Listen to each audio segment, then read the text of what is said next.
guys, this is Tarot with Kittens, Weights, and Tarot, and today I'm jumping in on the intuitive tag created by Flora Sage, who originally had tagged Hibiscus Moon, whose video I watched, and Hibiscus Moon answered all 14 of the questions and put it out there then for us. She said, tag everybody, you're it, to go ahead and answer those questions. So let's jump right into it. Question number 1 asks, what was my first paranormal experience?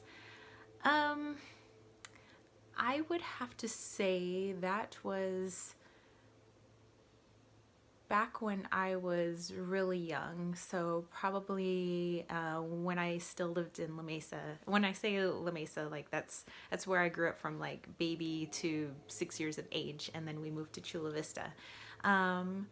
So I was probably, I think this is before school started, so I was probably like maybe 4.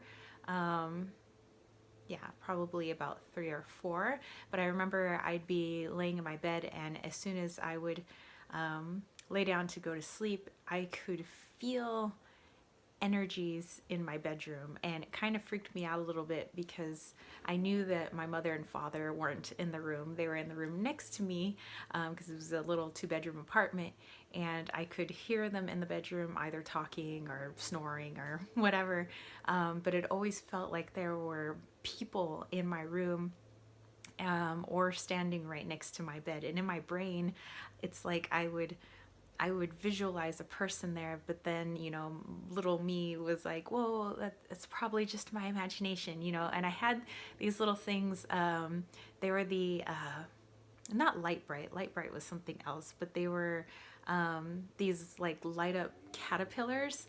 Oh, why can't I remember the name? But I had a light up butterfly one, and they kind of look like, you know, you kind of squish them, their little face lights up. So I had a butterfly, and I had a green caterpillar with like a little sleeping cap. And I would sleep with those, and I would like squeeze them so their little faces lit up, and I would like kind of look around the room, and I had a night light and everything, and it would just kind of freak me out. But I think those would be like my first paranormal experiences, when I became very aware that there were things there that I couldn't see, but I somehow just knew they were there, and that would happen sometimes outside my bedroom too, like when I was at school, or whenever I would be alone, which was kind of freaky. Question number 2 asks, have I ever had a premonition? Okay, so this is like the big one, I guess. This was back in high school, and we were picking colleges, kind of like where we wanted to go to school, and we're filling out applications. I wanted to go to FIDM, and then I also put down like San Diego State and Long Beach State. Obviously I went to Long Beach State. My mother wanted me to go to a Catholic school because she had this thing about me growing up Catholic and all of that, and so she really wanted me to go to St. Mary's College, and I was like, you know, so I applied to St. Mary's as well.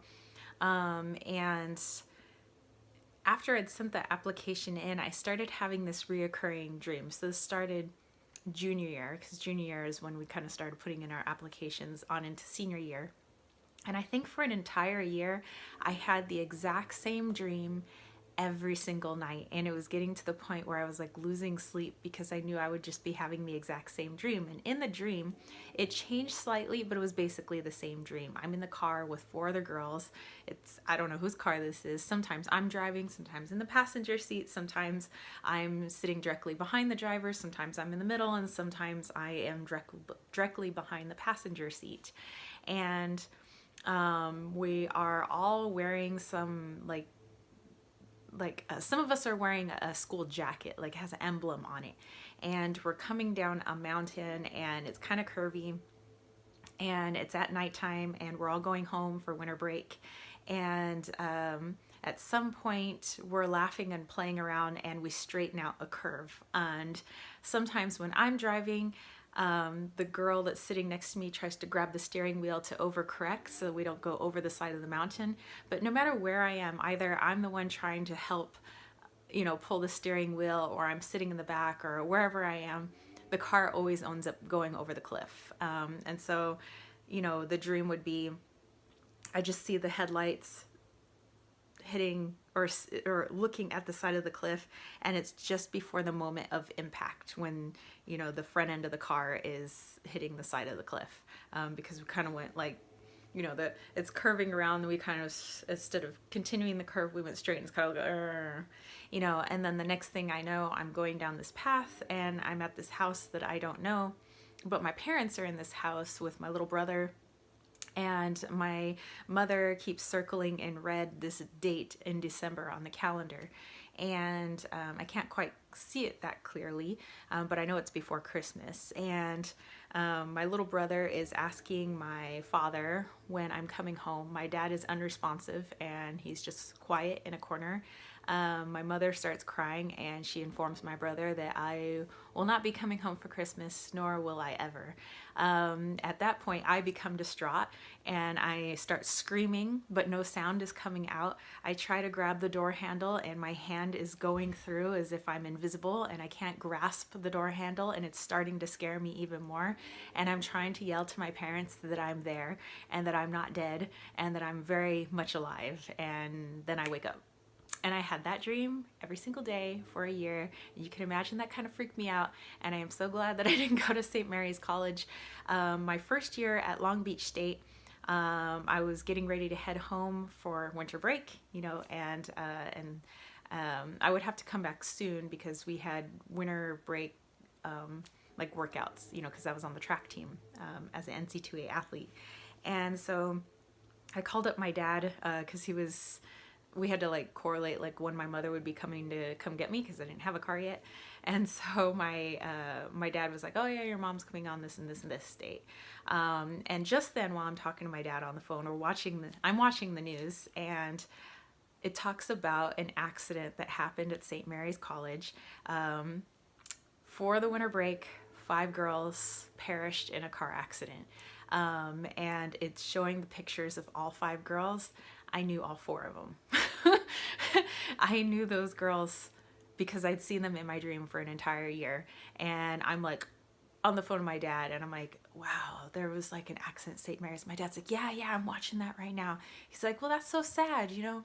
He says, yeah, he goes, I really feel for their families. You know, those girls won't be coming home for Christmas. But hey, he says, you know, your mother's coming to get you. So yeah, and then he starts going on about what's going to happen for Christmas and everything. And I was just like, whoa. So yeah, that was a pretty trippy experience. Question number 3, when did I get my first tarot and oracle deck? I got my first tarot deck probably in the late 90s. Yeah, probably like 99, 2000, somewhere around there. I didn't use it much, as I've spoken about in previous videos, but I did end up giving it away and to one of my good friends and getting another deck probably about 3 or 4 years ago, maybe about 4 years ago. And that deck I have connected with, and that's kind of like end of story. Like I went on this tarot adventure, and I have developed my skills and my talent in it and all of that, and it has been a wonderful adventure. That very first deck was the Osho Zen, and I still go to it time to time. Again, I will never ever give up this deck. This is definitely like, we have a connection. My very first oracle deck was the Ascended Masters by Doreen Virtue. And I think I got this one probably about 2 weeks after I got my first tarot deck. I don't know, it was like something like, I need to get a new tarot deck and I need an oracle deck. I don't know, it was really strange. It kind of came out of nowhere. Question number 4 is, what element do we connect with most? Earth, air, fire, or water? I think it has changed depending on where I am in my life. When I was much younger, I was very connected to, I would say, earth, like desert, and water. You know, I couldn't be too far from water. Although I'm still very much connected to the water element, I think that nowadays I'm mostly connected to earth. Like, I need to be like in nature. I need to be in the mountains. I need to be in the desert. I need to have my hands in the soil. Like, I am very much like an earth baby right now. Question number 5, do I believe in fairies?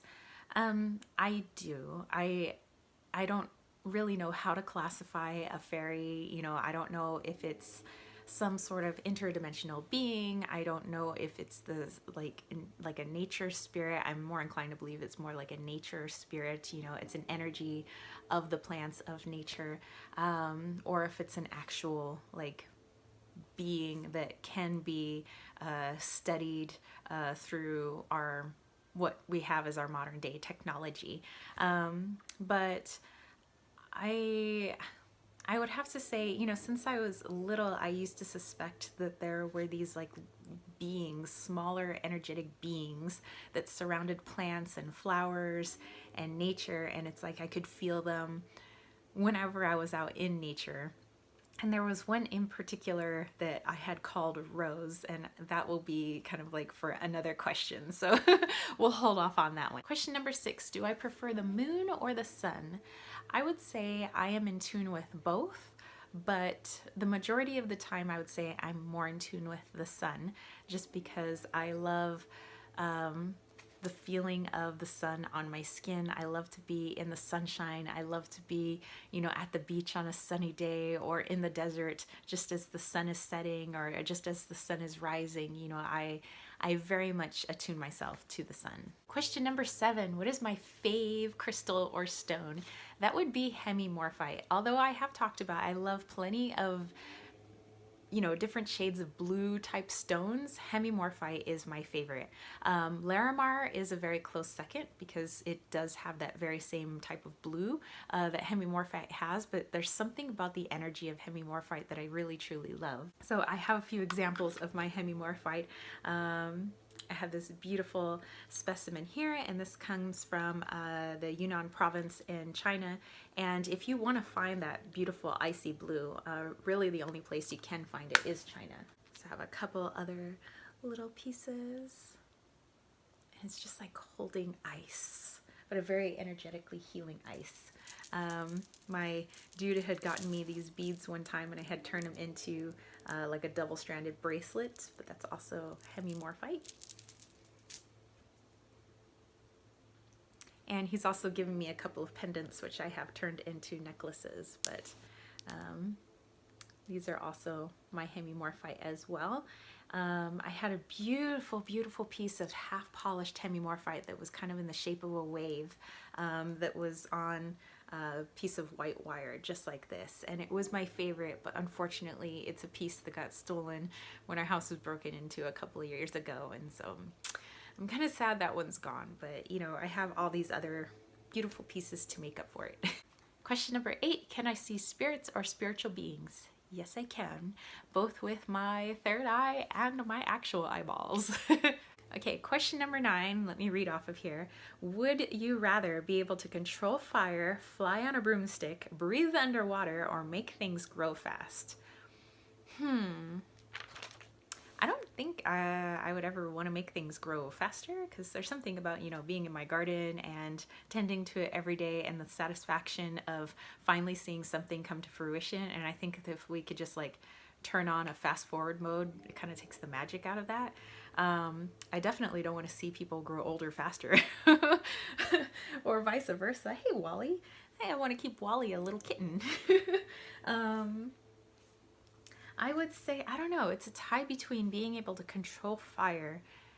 Maybe I'm influenced by that Stephen King book, Firestarter, but not like to destroy things, but like, you know, if you could manipulate fire, and you know, if like there was some raging fire going on in somebody's house, you could like pull the fire back, you know, I don't know, that might be kind of cool.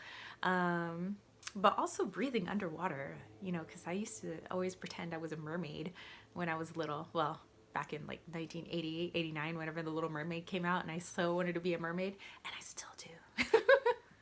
So I don't know, I'd say it's a tie between the two. Question number 10, what animal totem do I feel most connected to? Well, as much as I am connected to pumas, and ooh, you guys like this pink tummy? Oh, pink tummy, pink tummy. I have always been connected to horses. So I would say I'm very connected to the horse element, as seen by, well, somewhere back there is Floppy Horse. Wally, no climbing on the tripod. Question number 11 asks me to tell you about my first spirit guide.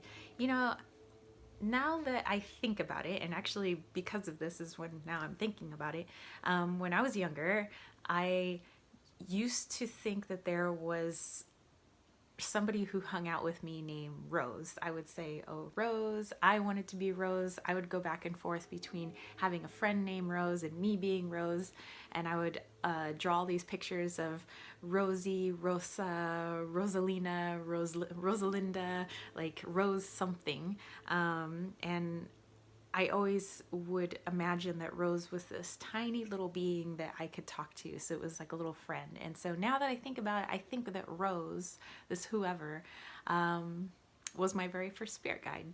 Question number 12, do I feel more connected to the stars or the earth?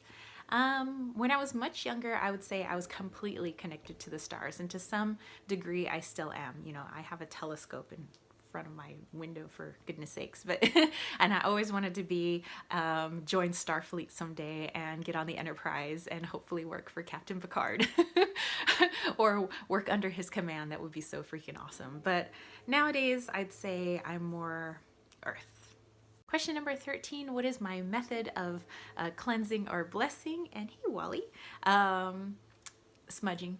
You know, I have different types of sage, some sage that I've collected in the area. I have lemongrass. I have, yeah, just smoke in general, not like smoking, but like smoke in general is my favorite way to cleanse objects or my aura or whatever it may be. Question number 14, the very last question, which color do I feel most spiritually connected to? Hey, Wally. Oh, that would be what I consider pretty blue. Okay, so we're just doing the video like this now. Hey, Wally. So pretty blue is like maybe like the blue that you guys see on my sweatshirt, or the blue that I talked about before, which is like hemimorphite blue. That is my favorite color. A tie for that color would be red, candy apple red, more specifically. So candy apple red or pretty blue. Those are the two colors that I'm most spiritually connected to. All right, so that's it, you guys. Wally and I are wishing you guys a wonderful day. Please do jump in on this tag. I will link Hibiscus Moon's channel down below, as well as her friend Flora Sage, who originally came up with the intuitive tag.